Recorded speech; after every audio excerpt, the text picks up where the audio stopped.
Hi, welcome to another trick of the week. This one's a really simple one, and it comes from someone asking me at a festival recently, Phil, what are you doing with this finger? And it took a while and a few bits of me playing, what, you mean this? And they went, no, not that, not the strumming thing, not that. Eventually, we nailed it down to what I'm going to show you now. It's a really simple idea. The first thing is to look at how I play the ukulele. I don't have a strap, so my uke is usually reasonably high up, and I will frequently rest something of this hand on the uke. It might be maybe my little finger or my little finger and my ring finger, just gently on the top, just enough so that it doesn't drop when I let go with my left hand. So if I'm picking,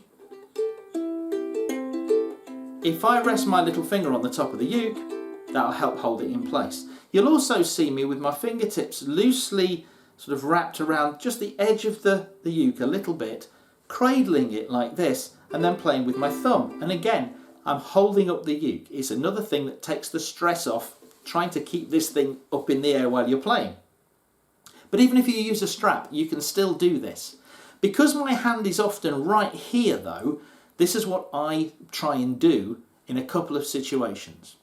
I'll show you what it is first of all, and then I'll explain why. I take my first finger and I move it to the edge of the fingerboard, just so it's resting on the fretboard, but the side of it is touching my first string. And that means when my thumb comes to strum,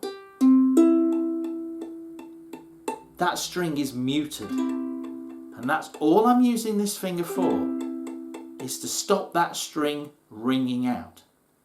Now there are lots of ways of muting the strings, and quite a lot of them are done with this hand, and I do that as well, but this can be really useful in a couple of situations. The first one is, if I'm playing a chord melody piece, and if you're following my new series on chord melody playing, this might come in handy in a couple of places. Sometimes when you're playing chord melody, the melody note isn't on the first string, the one nearest the floor. It sometimes ends up, you run out of space on that string and the melody has to come down onto the second string. And because we want the melody note to be the highest note, say I'm playing a C chord and I want the melody note to be this E on the second string. Well, I can do that just by playing 3 strings. And we hear that note. If I overshoot, I'm going to hear this note, or wherever my finger is on that string, and that's not the note I want to hear for the melody. Now, maybe I could use my left hand to mute, but if I'm playing chord melody, I'm probably moving around quite a bit, and it might be difficult to mute that. And I could just use my thumb and try and be precise and not play that string. But again, if I'm doing something that's not quite as sort of stately and solid as that strum, but I'm doing something a little bit more loose and swingy like this, that might be difficult to do. So that's when that finger just touches this string, and then I'm playing a C chord, but we're hearing the second string. I could play any melody note on that second string, and we're not getting this first string coming out above it and confusing everyone as to what the melody is. The other time I use it a lot is when I'm strumming rhythm behind somebody. I frequently play 3-string chords, and I've got other videos on 3-string chords. I'll put a little link up to 3-string chord voicings. This is something that I do because of my history of playing other instruments. It's very common when you're playing, say, the guitar, to not play all 6 strings, but to strum all 6 strings and mute some of them.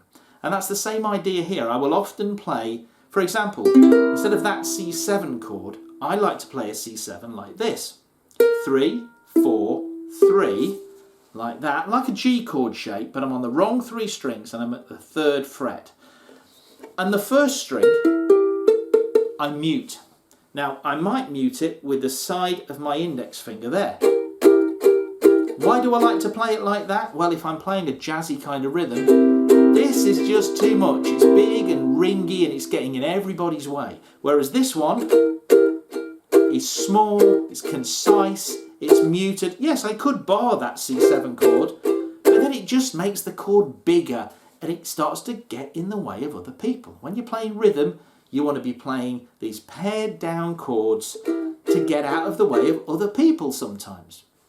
Now, yes, I can mute that with my left hand, but again, if I'm moving around a lot, I might slip and that string might ring out, and that might not be a good note at all. If I was playing at the 4th fret, playing a C sharp 7, so I can just slide that around, and that one slipped out, oh, it's really not nice at all. So as a nice little security, a little safety measure, that finger resting against the side of the 1st string means I can strum away and I can play, that's a C7, I can slide it up, C sharp 7, slide it up to a D7, and at no point am I at risk of a horrible note ringing out on that string. I hope this one's helped, and I'll see you again soon. Bye bye.